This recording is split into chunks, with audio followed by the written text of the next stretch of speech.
Barrister گوہر کی گاڑی کے سامنے جو ہے وہ اپنا احتجاج ریکارڈ کروا رہے ہیں اور اس وقت بیرسٹر گوہر گاڑی میں موجود ہے اور یہاں پر بیرسٹر گوہر کو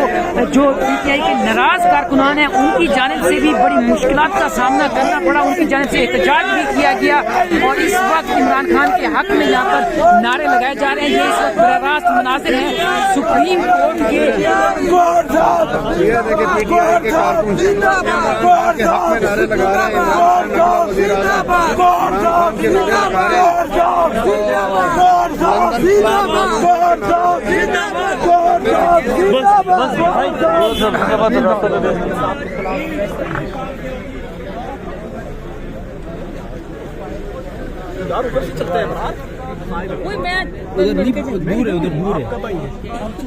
ادھر سے کھلواتے ہیں، بتاتی ہوں مجھے، میں تو صبح سے ہم لوگ ادھر ڈیوٹی سے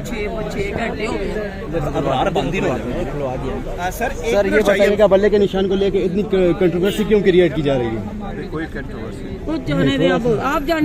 گور صاحب قاضی فائزہ صاحب نے جو ہے نا، آپ تو لیول پلینگ فیلڈ مانگ رہے تھے، انہوں نے تو پوری فیلڈ ہی اکھاڑ دی۔ آپ لوگ یہ چھوڑتے ہی نہیں ہو، ہمیں بھی تو بات کر رہی ہے۔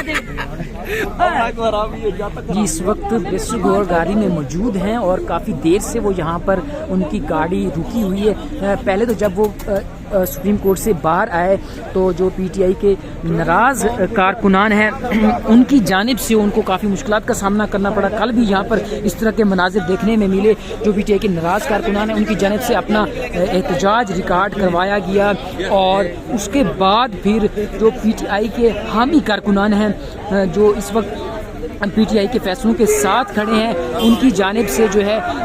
نعرے بازی کی گئی عمران خان کے حق میں اور لندن پلان کے خلاف نعرے بازی کی گئی اور بیرسٹر گوہر اپنی گاڑی میں موجود تھے، وہ تمام معاملات کو دیکھتے رہے اور اس وقت یہ مناظر ہیں سپریم کورٹ آف پاکستان کے اور رات کے 12 بجنے والے ہیں اور یہ اس وقت تازہ ترین مناظر ہیں اور آج اس سپریم کورٹ سے پاکستان کی سیاسی تاریخ کا سب سے بڑا فیصلہ آیا ہے، جو اس وقت مقبولیت کے لحاظ سے سب سے بڑی جماعت پاکستان کی اس سیاسی جماعت کو اس کے انتخابی نشان سے محروم کر دیا گیا اور اس کے ساتھ ساتھ ان کے جو انٹرا پارٹی الیکشن سے ان کو بھی کل عدم قرار دیا گیا ہے اور اس وقت سب سے بڑا فیصلہ آ چکا ہے۔ پاکستان تحریک انصاف کو انتخابی نشان سے محروم کر دیا گیا ہے اور انٹرا پارٹی الیکشنز کو کل عدم قرار دیا گیا۔ اب اس وقت